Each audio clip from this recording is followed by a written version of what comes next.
Bismillahirrahmanirrahim. Assalamualaikum warahmatullahi wabarakatuh.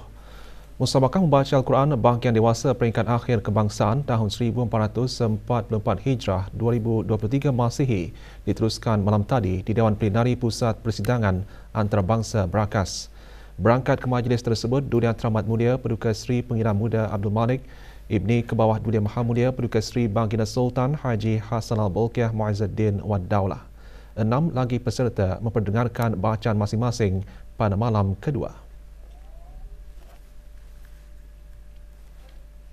Keberangkatan Duli Yang Teramat Mulia dijunjung oleh Yang Berhormat Pehin Udana Khatib Datuk Paduka Seri Setia Ustaz Haji Awang Badaruddin bin Pengarah Datuk Paduka Haji Awang Othman, Menteri Halih Agama selaku pengerusi jawatan kuasa tertinggi musabaqah serta ahli-ahli jawatan kuasa tertinggi musabaqah.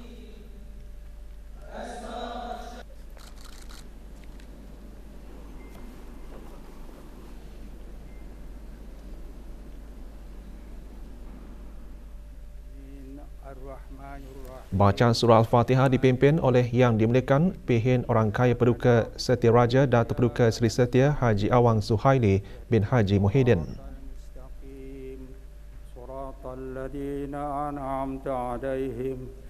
Ghairil maghdubi alaihim waladdallin. Amin. Malam kedua memperdengarkan bacaan daripada Awangku Adi Nazri bin Pengiran Haji Jofri.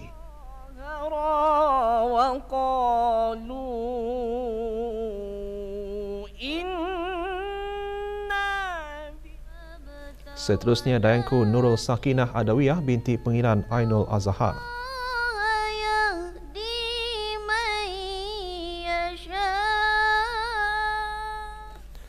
Juga memperdengarkan bacaan Awang Ashhizal bin Zainal Abidin.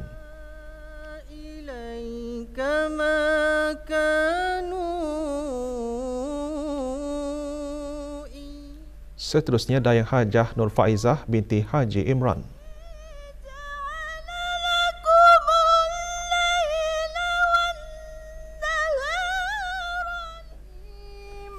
Ini diikuti oleh Pengiran Muhammad Amirul Aiman bin Pengiran Haji Marjuki.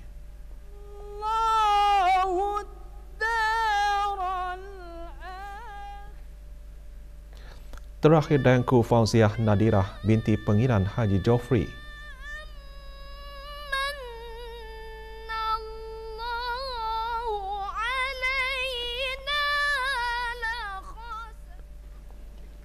Musabaqah membaca Al-Quran Bangkian Dewasa Peringkat Akhir Kebangsaan mencapai kemuncaknya malam ini dengan pengumuman keputusan dan penyampaian hadiah kepada para pemenang.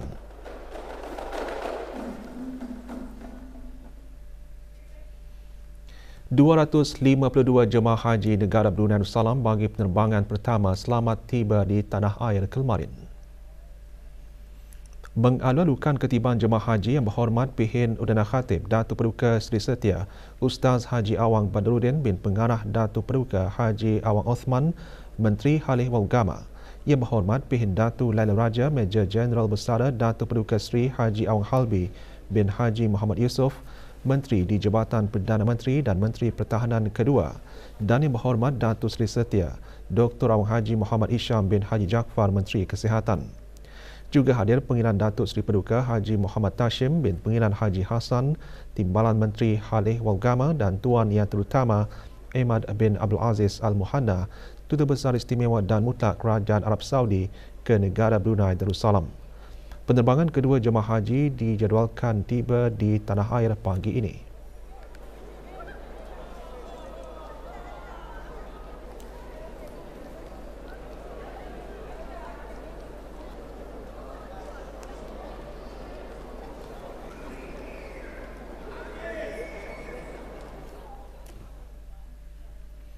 ...121 orang pegawai dan kekitangan Kementerian Kewangan dan Ekonomi serta jabatan-jabatan di dalamnya menerima pingat kerja lama PKL sempena ulang tahun Hari Keputeraan ke bawah Duli Yang Maha Mulia Paduka Seri Baginda Sultan dan Yang di-Pertuan Negara Brunei Darussalam ke-76. Penyampaian pingat disempurnakan oleh Yang Berhormat Datuk Seri Setia Dr. Awang Haji Muhammad Amin Liu bin Abdullah, Menteri di Jabatan Perdana Menteri dan Menteri Kewangan dan Ekonomi kedua. Juga hadir Datuk Seri Paduka Awang Haji Khairuddin bin Haji Abdul Hamid, Timbalan Menteri Kewangan dan Ekonomi dan Pengiran Datin Seri Paduka Hajah Zeti Sufina binti Pengiran Datuk Paduka Haji Sani, Timbalan Menteri Kewangan dan Ekonomi Fiskal. Majlis adalah mengenang jasa dan bakti yang telah dicurahkan sepanjang perkhidmatan. Acara berlangsung di Kementerian Kewangan dan Ekonomi, Jalan Commonwealth Drive. Yang Mulia Dayang Aida, yang daripada Pejabat Penerbangan,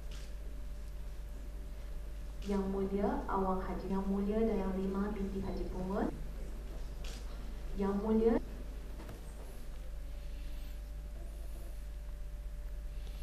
Sambutan Bulan Bahasa merupakan salah satu wahana yang berterusan dalam sama-sama mendukung dan memberikan kepentingan memartabatkan bahasa Melayu dan pelaksanaannya terutama dalam mengharungi era pembangunan dan kemodenan.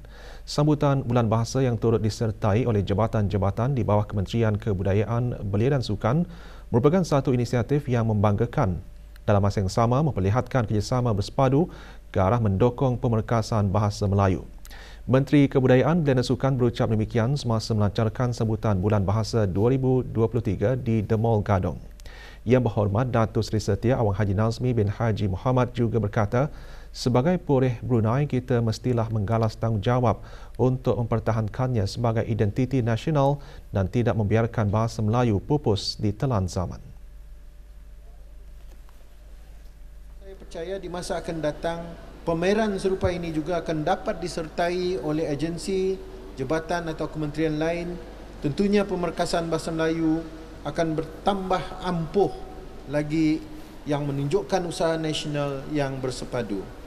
Keterlibatan jabatan atau kementerian lain juga akan menunjukkan kerjasama yang erat, yang berstrategikan pendekatan senegara yang dapat menyuntik rasa pemilikan bersama atau semangat kekitaan bagi mewujudkan rasa bangga dan rasa tanggungjawab rakyat dan penduduk negara ini terhadap bahasa Melayu. Sambutan Bulan Bahasa kali ini diisikan dengan beberapa kegiatan dan program antaranya bengkel menulis dan melukis komik dan Pesta Buku Brunei 2023. Selain itu, acara juga diserikan dengan deklamasi sajak dan persembahan pidato.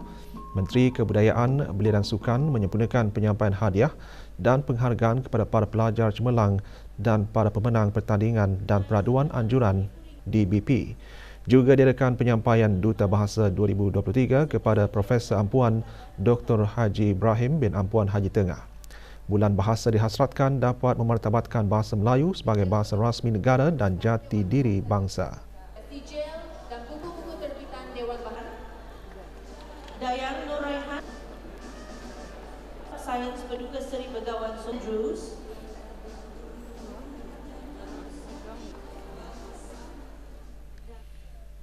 Pentingnya nafkah dalam keluarga dan cara menerapkan nilai-nilai Islam yang dapat mendorong keadilan dan kesejahteraan keluarga ditekankan semasa forum bertajuk Nafkah Isteri dan Anak-anak dalam Undang-Undang Keluarga Islam di negara Brunei Darussalam. Hadirin berhormat Datuk Seri Setia Awang Haji Nazmi bin Haji Muhammad, Menteri Kebudayaan, Belia dan Sukan. Dalam ucap tamanya, Yang Arif Haji Awang Hassan bin Haji Awang Metali menggariskan proses pembahagian nafkah isteri dan anak-anak. Kira-kira 300 orang yang terdiri daripada para penjawat awam, para penuntut dari institusi tinggi, ahli-ahli persatuan serta ahli takmir dan muslimah masjid menyertai forum tersebut. Forum diadakan sempena Hari Wanita Antarabangsa yang dianjurkan oleh Persatuan Siswazah Wanita Negara Brunei Darussalam diadakan di bangunan Kementerian Kebudayaan, Belia dan Sukan. Syariah dan undang-undang dalam masa yang sama, Puan Doktor juga menjawat jawatan sebagai Ketua Pembang